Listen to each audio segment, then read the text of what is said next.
Selamat sore. Sorry Bu, kenalin saya dengan Fedi dari Urban Bu. Ya. Ibu dengan siapa nih? Ibu Ken. Ibu Ken? Ibu Ken. Wah, Ibu Ken. Ibu Ya. Ken dengan siapa di sini Bu?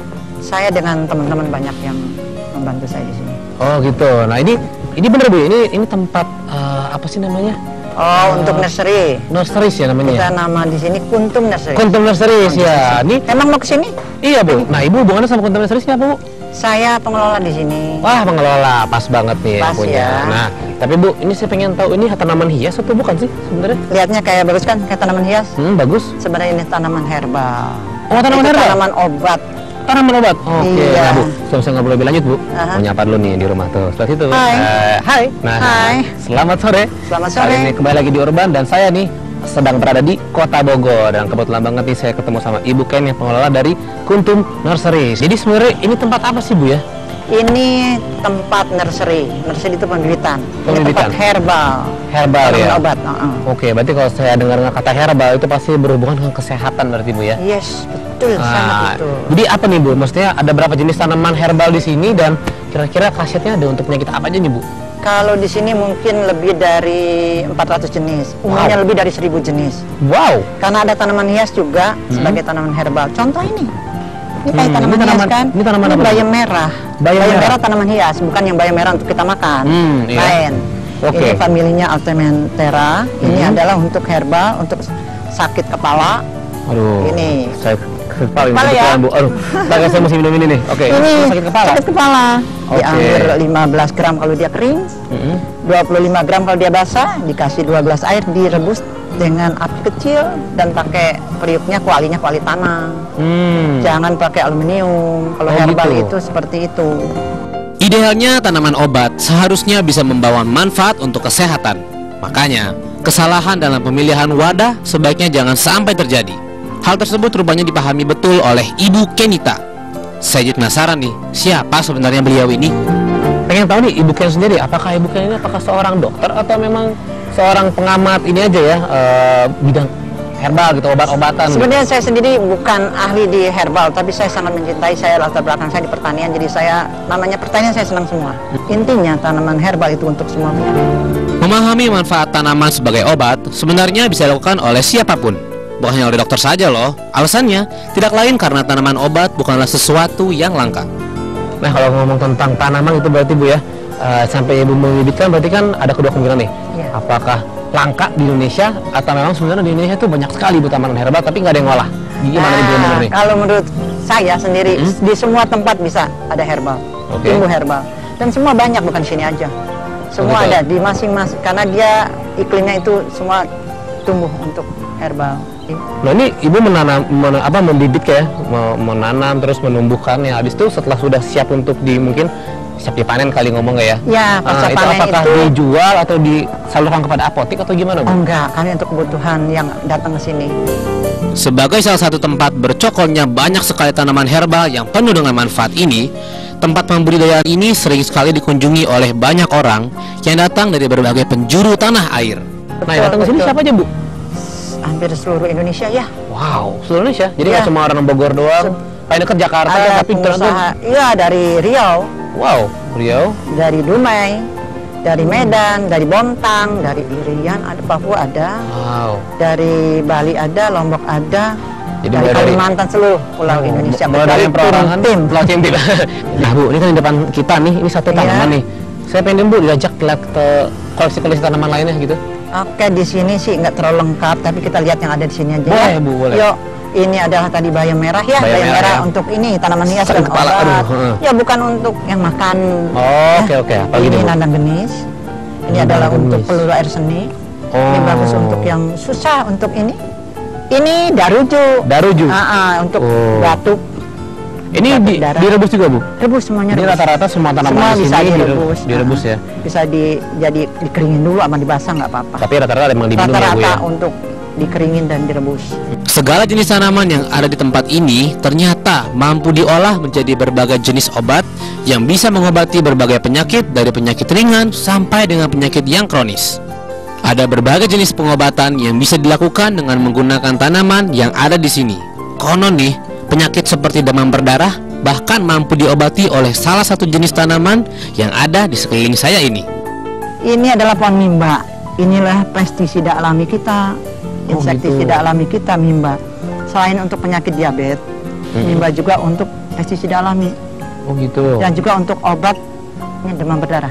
Oh ya? Ini, Oh, wow, makan demam aja berdarah. ini, ini nih, selembar ini nih. Satu lembar cukup. Satu, ini dah Satu tangkai cukup, satu tangkai atau satu lembar yang tapi lembar gede. Nah ini diambil, langsung dimakan. Langsung dimakan? Coba, iya, coba dicoba. Bisa. Oke, apa lagi nih Bu? Ya, kita lihat yang lain lagi ya.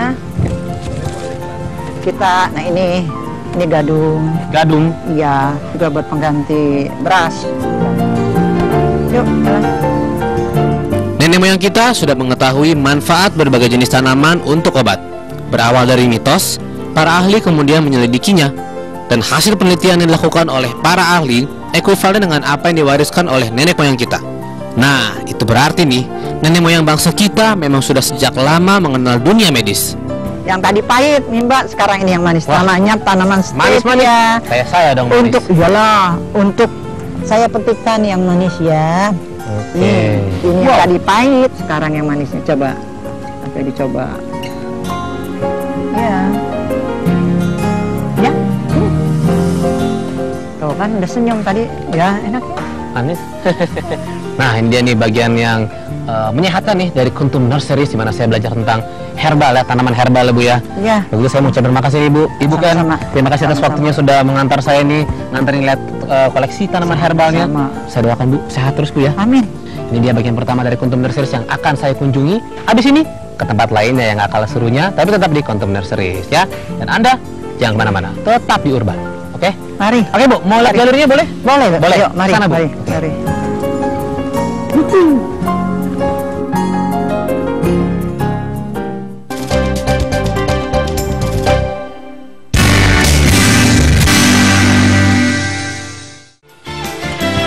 Melihat lebih dekat kelinci-kelinci lucu yang tengah berkeliaran. Ya. Lucu sekali kelincinya. Aduh, lucu banget. Selamat sore Pak. Sore. Nah, dengan Pak siapa nih Pak? Gusti, Pak. Pak Gusti. Saya dengan Fedi Pak dari Urban. Kenalin nih Pak ya. Iya, Pak Gusti ini apa nih Pak? Pengurus di sini. saya kebetulan yang menangani kelinci-kelinci di Kuntum. Oh, di Kuntum Farm ini Pak Gusti ini yang menangani ini ya. Ya. Apakah membiarkan bertanggung jawab lah terhadap kelinci-kelinci ini ya. Bertanggung jawab. Nah, boleh tahu Pak, boleh ngobrol tentang Kuntum Farm ini? Boleh, boleh. Sebenarnya di Kuntum Farm ini Pak ya, itu ada berapa jenis binatang yang dikembangbiakan di sini Pak? Yang saya tahu ya memang unggas, unggas, sapi, kerbau, kambing sama kelinci. Kelinci. Nah, karena saya sehari-harinya lebih Fokus ke sini ya? ke sini, jadi agak ya mungkin kurangin ya. Oke, Saya taunya berarti memang Pak Gusti ini yang fokusnya memang ke kelinci sini ya. Kelinci, iya. Berarti kalau saya tanya kelinci deh Pak, ada berapa jenis kelinci yang dipelihara di sini Pak? Sementara- Jumlahnya ada berapa nih? Jumlahnya dan jenisnya ada berapa aja? jumlahnya hampir 50 lah. 50? Dengan bayi-bayi yang masih kecil ya. Oke. Hampir 50 lah. Jenisnya apa aja Pak? Jenisnya sebenarnya New Zealand, yang ini seperti ini New Zealand namanya. Namanya Flemish, cuman masih dicampur-campur. Oh gitu. Oh, Tapi ini lagi. prinsipnya kita tidak menekankan ke breed dulu. Karena kita seperti inilah, kita harapkan target utamanya itu kedekatan kelinci dengan anak-anak. Anak-anak ya? Ya, Oh, berarti kalau pengunjung di kelinci sini Pak ya, berarti banyak kan anak-anak atau mungkin orang dewasa juga banyak juga Pak? awalnya memang anak-anak. Ah. Akhirnya para orang tua jadi malah Ikutan juga ya? Anak gemes kelihatan ya? tanpa, Iya. tanpa sadar mereka jadi malah lebih antusias daripada anak-anaknya. Tujuan adanya tempat ini tidak lain adalah untuk lebih mengenal hewan lucu yang masa hidupnya nih 5-10 tahun ini. Selain itu, di sini sirkulasi pengembangbiakannya juga diurus secara teliti loh. Dan memang sini kelinci lucu sekali ya, kalau bisa lihat nih, lagi pada berebutan makan. Aduh, lucu sekali. Saya saja melihatnya nggak sabar ingin memegangnya. Ini pengembangbiakannya gimana nih Pak? Sistem perkawinannya, terus lebih ke sistem pengembangbiakannya gimana tuh Pak nanti di sini? Ya, sebenarnya sih nggak beda dengan konsep yang umum ya. Ya memang pada saatnya dia umur kalau betina itu 6 bulan, jantan memang 7 atau 8 bulan. Oh, itu sudah siap dikawinkan? Sudah siap dikawinkan. Wow. Jadi kita coba melepaskan ini. Dalam arti kalau sudah umurnya udah masuk, kita coba lokalisasi di anaknya. Oh gitu. Kalau yang besar ini berapa nih Pak? Ini umurnya ya kurang lebih hampir setahun. Bukan hanya kampus yang memiliki sistem senioritas pada mahasiswanya. Ternyata nih, di tempat ini sistem seperti itu juga bisa ditemukan. Pembedaan antara kelinci senior dengan kelinci junior tentu membedakan pula cara perawatannya. Untuk perawatan kelinci ini gimana, Pak? Perawatannya sebenarnya sama aja seperti saya bilang tadi kan, paling tidak kita sudah memberikan makanan yang terbaik untuk pada malam hari karena memang gitu. dia binatang malam ya. Iya. kita Makannya baru malam. Kalau sore-sore gini ya lebih condong dia tidur. Tidur ya? Nah, karena kita menuntut supaya dia kerja.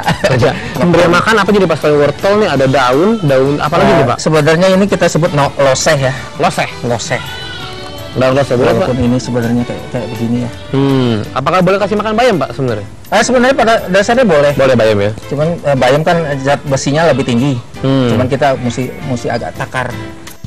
Makanan bagi kelinci sebenarnya terhitung mudah. Berbagai jenis sayuran bisa saja mereka makan. Tapi, pemberian makanan pada kelinci tentunya harus sesuai dengan apa yang sudah ditentukan oleh pengelola di tempat ini. Oke, jadi tujuan pengembang biakannya di sini sebenarnya apa nih, Pak? Apakah nanti pada umur tertentu dijual atau gimana, Pak? Memang ada kelanjutannya, kita akan coba untuk itu. Tapi yang jelas kita lebih fokus ke ini tadi. Oh, lebih ke ini ya, interaksi manusia dengan binatang ya? Iya. Konsep pengembang biakan kelinci di sini lebih kepada pengakraban kepada manusia. Soal nilai komersil bukanlah prioritas bagi sang pengelola. Nah, untuk konsep tempat ini, Pak ya, jadi mulai dari tempat kelinci ini, konsep funfieldnya secara keseluruhan. Jadi sebenarnya kita garis besarnya apa nih, Pak? Pada dasarnya memang konsep itu seperti semula, pembelajaran untuk berinteraksi. Tetap anak-anak ya. Walaupun sebenarnya ini masih sebagian kecil konsep kita yang kita terapkan. Saya dapat ibaratnya sumbangan lah. Waktu tahun 2007 saya ikut jadi peserta di seminar internasional. Itu dari 7 negara yang ikut partisipasi. Salah satunya seorang profesor dari Italia. Lucu sekali. Siapa yang boleh, Pak ya? Boleh, silakan. Dipancing dulu. Tetap pancing. Mesti ada gombal-gombalnya. Mesti ada gombal ya. Kamu kok kayak perempuan, mesti digombalin dulu. Nah, itu dia akan mendekat. Sini. Mana nih? Dan ini. Nah. Wah, melihat begitu akrabnya anak-anak bermain dengan para kelinci di sini, saya jadi tertarik nih. Gimana sih rasanya dekat dengan binatang yang katanya playboy ini? Nah, ini dia nih, salah satu bentuk saya belajar berinteraksi dengan alam, khususnya dengan binatang nih. Dan ini kelinci ini di sini nih di Kuntum Funfield dengan sang jagoan SE Sarjana Ewan Pak Gusti.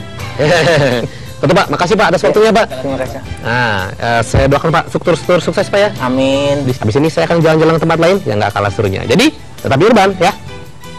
Yuk, makan terus. Anteng dia.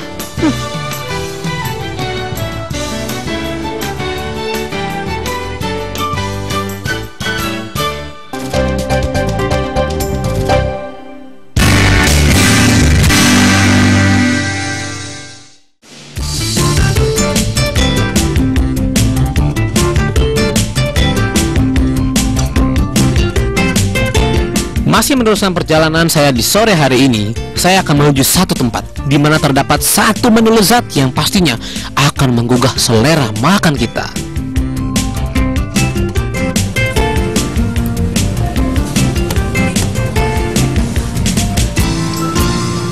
Wah, sore hari nih paling enak ngemil.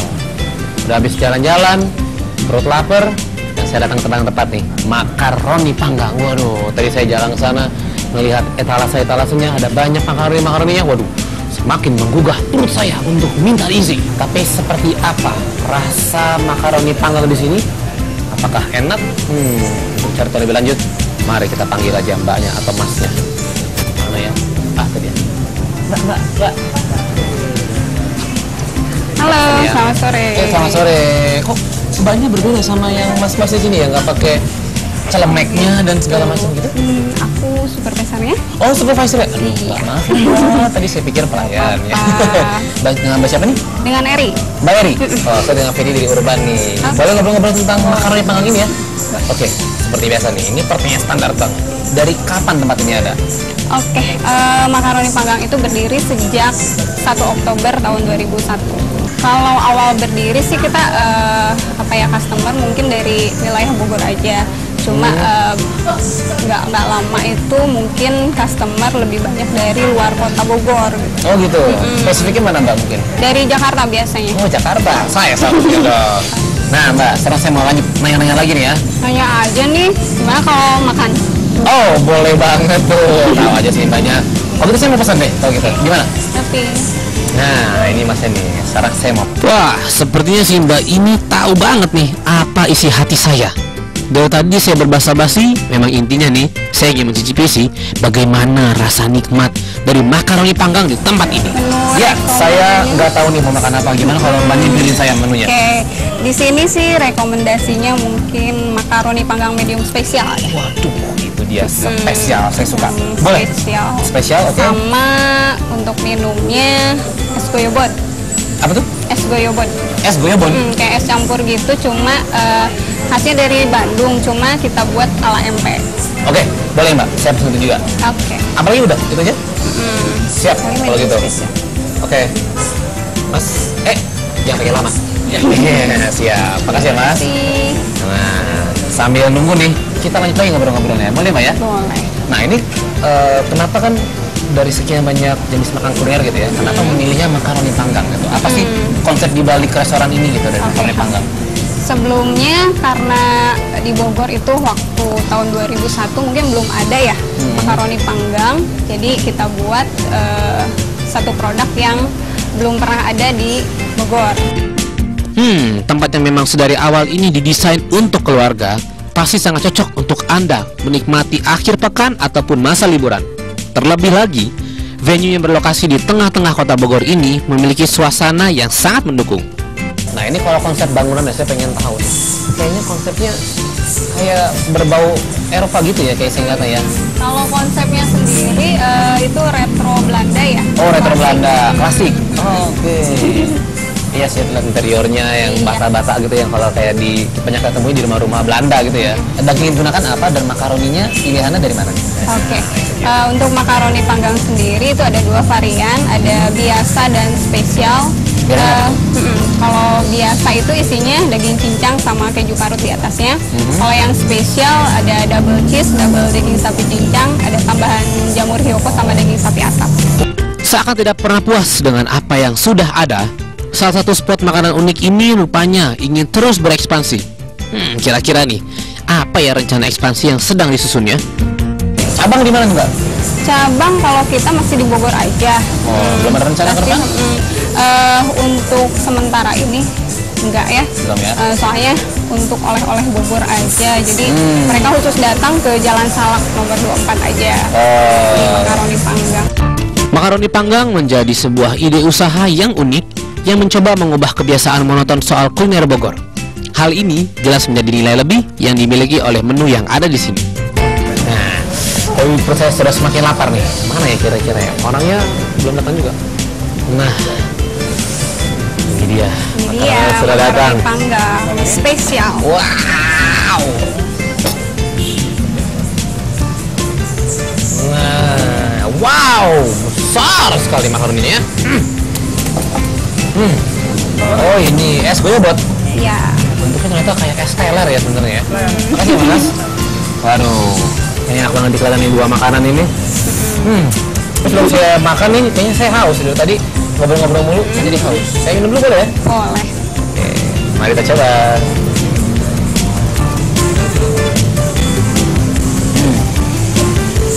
Ini sirup ya? Ya, ada sirupnya. Wah, saat diminum, segarnya minuman berbahan rame ini langsung terasa dari leher turun ke bawah sampai ke kepala. Wih, nikmat banget. Wah, minumannya mantep nih. Makaroninya gimana rasanya? Gimana kalau kita coba aja ya? Mbak, nonton aja nih saya makan, nggak apa-apa ya? Oke, coba. Good. Oke. Gawat nih. Asap di dalamnya. Aroma yang dipunyai oleh makaroni panggang dibentuk dari rasa daging dan keju dan sengaja dibuat menyengat untuk menggugah selera makan kita. Nyam, nyam, nyam, nyam, nyam. Dan ditambah nih rasa manis dari saus tomat menjadikan makaroni panggang ini lebih bercita rasa. Wow. setiap kali masuk mulut saya lupa rasanya mbak, makanya saya masukin lagi. Rasanya enak, apalagi perutnya lapar gini mbak, makin kerasa enak banget deh. Saya pengen nanya soal ingredients ini ya, mungkin dari makaroninya, dari kejunya, daging irisnya itu datang dari mana? Itu kita lokal semua ya, dari daging cincang semuanya lokal dan fresh. Di tempat ini, faktor kesehatan sangat diperhatikan. Jadi bagi Anda, jangan pernah berharap bahwa Anda akan menemukan makanan yang berpengawet masuk ke dalam menu yang ada di sini. Ada berapa pekerja mbak di sini? Di sini total karyawannya itu ada 48 orang. 48. Tapi kalau untuk produksi biasanya kita ambil ibu-ibu. Ada beberapa nilai plus yang dipunyai oleh makaroni panggang sebagai jajanan khas Kota Bogor. Selain menjadi panganan unik yang dibuat dari bahan segar, tangan kreatif ibu-ibu pembuatnya pun menjadikan makaroni panggang ini lebih dari sekedar jajanan biasa. Oke, jadi kenapa alasan ibu-ibu? Karena ingin supaya ibu-ibu tetap produktif ya, meskipun sudah menikah, sudah jadi ibu rumah tangga, tapi ada kegiatan lain. Ini salah satunya ngebuat makaroni ini ya. Mantap nih, ini luar biasa sekali nih. Kalau gitu mbak, saya mau ucapin makasih nih. Sama-sama, Mas Didi. Udah ditemenin nih, diizinin di sini, boleh ngobrol-ngobrol, dan sekarang liatin saya makan nih. Nggak apa-apa ya? Habiskan ya. Oh, habisin pasti dong. Rasanya seperti ini mbak, nggak mungkin saya nggak habisin. Saksikan terus Urban di episode selanjutnya, karena hanya di Urban yang memperkenalkan segala pesona di sekitar kita. Nah sekarang Anda akan menyaksikan saya makan sampai habis. Selamat makan. Makan ya mbak? Iya, Nonton silakan. saya aja mbak, nonton saya aja. Kan jarang kan nontonin orang makan kan?